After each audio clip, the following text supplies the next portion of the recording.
क्या खोल रहे हैं अभी? लोकल होस्ट 8082 होस्ट मैन खोल लेते हैं क्योंकि इसका फ्रंट एंड तो कोई है नहीं। एपीआई चेक करने के लिए सॉफ्टवेयर हाउस में ज्यादातर क्या यूज होती है? पोस्टमैन। ठीक है, 8082 पहले से यहाँ पे डला है। एडमिन ऐड तो नहीं, यहाँ पे क्या है? मेरे यूआरएल का नाम बेसिकली क्या है? स्टूडेंट। लेना दो है, एक एडमिन है और एक कैटेगरी है। अच्छा, एडमिन ये में प्रोडक्ट राउट जा रहा है और कैटेगरी में कैटेगरी राउट जा रहा है। तो इमेज अपलोड करना मैंने लास्ट क्लास से बता दी था, याद आया? अपडेट वाले में एडमिन ऐड है, हम एडमिन को गेट करवा देते हैं शो, यानी ये मुझे बता देगा कि मेरे पास कितने एडमिन है। ऊपर देखें तो ये इमेज के साथ, इमेज के पाथ के साथ यूआरएल में आ रहा है डाटा। दूसरी बात, मैंने React.js आपको होस्ट करना सिखाई थी, याद है? बिल्कुल। ये वर्सल क्लास पर। है जिस बच्चे को वर्सल पे होस्टिंग सिखाई थी। वर्सल पर वर्सल पे होस्टिंग सबके आती है? नहीं आती है, आती है। गिटहब के थ्रू कनेक्ट करके, गिटहब रेपोजिटरी के थ्रू। उस पे कर दिया। हाँ, अब तो दूसरी आईडी लगा इसका मसला यही आ रहा है ना, गिटहब वाला आपने बताया गिटहब पे यहाँ से प्रोजेक्ट नहीं जा रहा। वही मैंने इनको इतना आसान दिखा दिया। GitHub desktop। एक सेकंड में प्रोजेक्ट अपडेट होता है। आईडी गिटहब पे नहीं आती है। नहीं। हाँ, जीमेल दूसरी बनाए। नहीं आप समझी नहीं, मैं आप समझी नहीं। इसके अंदर है ना गिट की पहली सी फाइल है, अब वो फाइल है ना पहले से अपलोड हो ही गई है। रिएक्ट नहीं, आप एक काम करो, कोई फाइल के अंदर के नई रेपोजिटरी बना के लोड कर लो। चेक कर लिया? हाँ ना, ये सब हमारे लैपटॉप पे सही चल रहा है? नहीं कहीं भी नहीं, यहाँ भी लैपटॉप में मिस फर्स्ट टाइम हमारे लैपटॉप पे भी नहीं हो रहा। बेस फर्स्ट टाइम डेस्कटॉप से नहीं होता। फर्स्ट टाइम इसको उसके मास्टर ब्रांच में करने होता है। मास्टर ब्रांच में करने के बाद अपलोड होता है, उसके बाद उसको मेन पे शिफ्ट करते हैं। मास्टर क्लास के बाद देख लेंगे। ये सिर्फ मुबीन का मसला आ रहा है? किसी और सबका ही आ रहा है, मेरा भी मेरा नहीं आता। हमारा भी आ रहा है, मेरे के नए वाले में मसला आ रहा है। मेरे में भी ये पहले से गिटहब पे पुश होता यानी जा कि रहा है। पहले जब मैंने होस्टिंग करवाई थी तब ये मसला तब नहीं आ रहा था। अब अपग्रेड में ये मसला आ अब रहा आया। है। इसका सॉल्यूशन निकालती हूँ, मुझे मैसेज लिख के भेज देना है, ठीक है? सही है। क्योंकि मैं अकेले बैठ के फिर निकाल दी होगी ना तो मुझे समझ में आएगा, तुम लोगों के सामने तो फिर मैं हजार चीजें देखती रह जाऊंगी। अच्छा, दूसरी बात, इस वाले मसले को देखते हैं। हम एक्सप्रेस जेएस को किस पे होस्ट करते हैं? रेलवे पे, हैं? ठीक है? रेलवे होस्टिंग है, हमारे पैसे के लिए। क्या है जी? इससे अलग रखता हूँ। सही है। रेलवे इसे रखूंगा। देखिए, फ्रंट एंड होस्ट करने के लिए आपके पास क्या मौजूद है? वर्सल। लेकिन रेलवे जो है वो पेड होता है। रेलवे जो है स्टोरेज पेड देता है, आपको याद है? फ्लटर फायर, ये फायरबेस में हमने क्या किया था? 2 नंबर काम किया था, बाइट में कन्वर्ट करके इमेज भिजवाई थी। अब इसमें इमेज जा रही है मेरे पास, किसमें? फोल्डर में जा रही है ना। रेलवे पे अगर आप होस्ट करेंगे तो वो फोल्डर बर्दाश्त नहीं करेगा, वो कहेगा पैसे दो। लेटर में तो उसको हम पता है क्या करते हैं? अभी जोड़ेंगे। वो पहले इमेजेस फोल्डर के बजाय क्लाउडनरी पे होस्ट कराएंगे। लिख ले इसको, ये मैं करवाऊंगी नहीं, मैं मजीद कंफ्यूज नहीं करना चाहती। क्या मतलब?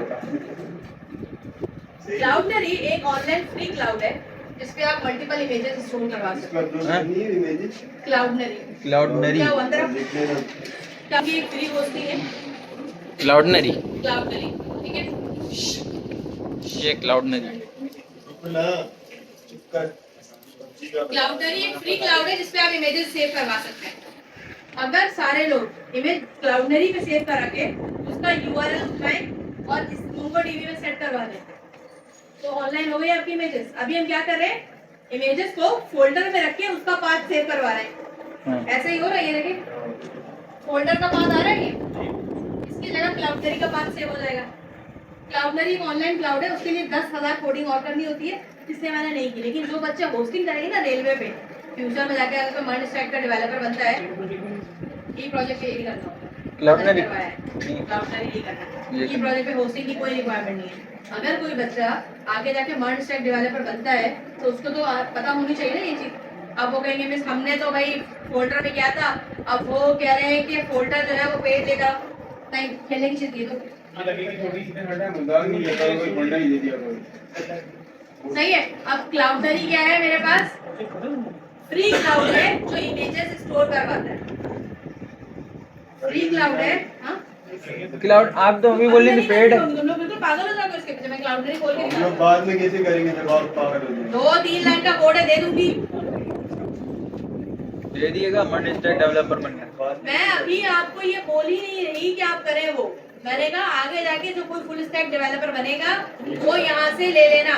क्लाउडनरी पे आप अपलोड करेंगे होस्टिंग की और फैच की 4 लाइन का कोड होता है। फायरबेस पे कोड कराया था वैसे ही कोड होता है, अलग से कोई कोड थोड़ी आता है। आप इसको लॉगिन करें, ये आपको इमेज सेव करने के बाद एक यूआरएल देगा। वो यूआरएल आपने क्या करना है, मोमो पे सेट कराना है। मैं अभी कंफ्यूज नहीं करना चाहती, मैं आगे के लिए बता रही हूँ। अभी हमने सिंपल क्या काम किया है, फोल्डर में इमेज सेव कराइए और फोल्डर से ही रिट्रीव करवा रहे हैं, यही कर रहे हैं ना। तो ई प्रोजेक्ट में भी यही करना है, क्योंकि इसके लिए मुझे कितनी लाइन का कोड लगाना पड़ा, 4 लाइन का ये रहा। और यहीं पे आगे क्लाउडनरी के लिए मुझे 10 लाइन का कोड लगाना पड़ता, 10 लाइन, क्योंकि क्लाउडनरी आपके कोर्स का पार्ट है भी नहीं। तो मैं इसलिए बता रही हूँ कि अगर कोई बच्चा होस्टिंग करेगा रेलवे पे और अगर बच्चे आगे काम करेंगे तो मैं आपको वो होस्टिंग वाला कोड क्लाउडनरी का मैं आपको प्रोवाइड करूंगी, गूगल क्लासरूम में दे दूंगी क्लाउडनरी लिख के कि अगर आप किसी को होस्टिंग करना चाहते हैं तो इस जगह पे आप क्लाउडनरी का कोड डालेंगे। लेकिन अभी कंफ्यूज नर्वस होने की बिल्कुल भी जरूरत नहीं है। समझ में आई वाली चीज? ठीक है, अब आपने क्या करना है, अच्छा होता क्या है क्लास, जब मैं प्रोजेक्ट बनाती हूँ तो प्रोजेक्ट का क्राइटेरिया कुछ इस तरह होता है। फ्लटर एप्लीकेशन मर्ज का डेटाबेस ये रहा, और एक बनाते हैं हम एक और फोल्डर यूजर के नाम से, उसके अंदर क्रिएट करते हैं React.js की एप्लीकेशन। याद आ गई सबको? एक फोल्डर बनाए, उसके अंदर अब React.js भूल गए होंगे, React.js क्या था याद ही नहीं आ रहा, तो इसलिए इसलिए मैंने जो है वो इसके अंदर ये सारी कमांड लिख दी है जो हमने React.js में यूज की थी, npm install bootstrap। ये बेहतरीन काम याद आया? तो आप जिस फोल्डर में मर्ज स्टैक का काम कर रहे थे उसी के अंदर यूजर के एक फोल्डर बनाए, रिएक्ट की एप्लीकेशन क्रिएट करें, यानी कि रिएक्ट वाला जो फोल्डर है वो मेरा फ्रंट एंड हो गया और जो Express.js है वो मेरा बैकएंड। लेकिन अगर एक बंदा ये बोले कि मुझे फ्रंट एंड में भी एडमिन और यूजर तो अलग अलग पैनल चाहिए, तो हमें अलग अलग बनानी पड़ेंगे। टोटल कितने फोल्डर बनेंगे? 3, यूजर का अलग, एडमिन का अलग। फ्रंट एंड के 2 फोल्डर बनेंगे, एक यूजर एडमिन और एक बैकएंड में तो एक ही बनेगा Express.js। वो सब कुछ कर लेगा। एट अ टाइम जब आप प्रोजेक्ट पे काम कर रहे हो, एट अ टाइम आपको दोनों प्रोजेक्ट रन करना होगा। फ्रंट एंड अगर चलाते हैं, दिखाती हूँ मैं। एक एग्जांपल दिखा दें किस तरीके से होगा। किसी का प्रोजेक्ट है मेरे साथ? लेक्चर बनाया था। ये है मेरा मर्ज स्टैक का डेटाबेस, इसको बंद करती हूँ मैं थोड़ी देर के लिए सब कुछ। ठीक है, ये तो रिएक्ट है ना, वो एक्सप्रेस है। इसको स्टार्ट करते हैं npm स्टार्ट। ये हमेशा 8.2 का देता है, याद है आपको? बिल्कुल। 8082 इसने कनेक्ट कर दिया, यानी कि लोकल होस्ट पे अगर मैं जाके चेक करना चाहूँ तो मुझे बोलेगा हाँ भाई तुम कनेक्टेड हो। तो ये बता रहा है मुझे कि आप कनेक्टेड हो गए डेटाबेस से, क्योंकि मुझे डाटा दे रहा है। अब स्टार्ट करती हूँ मैं।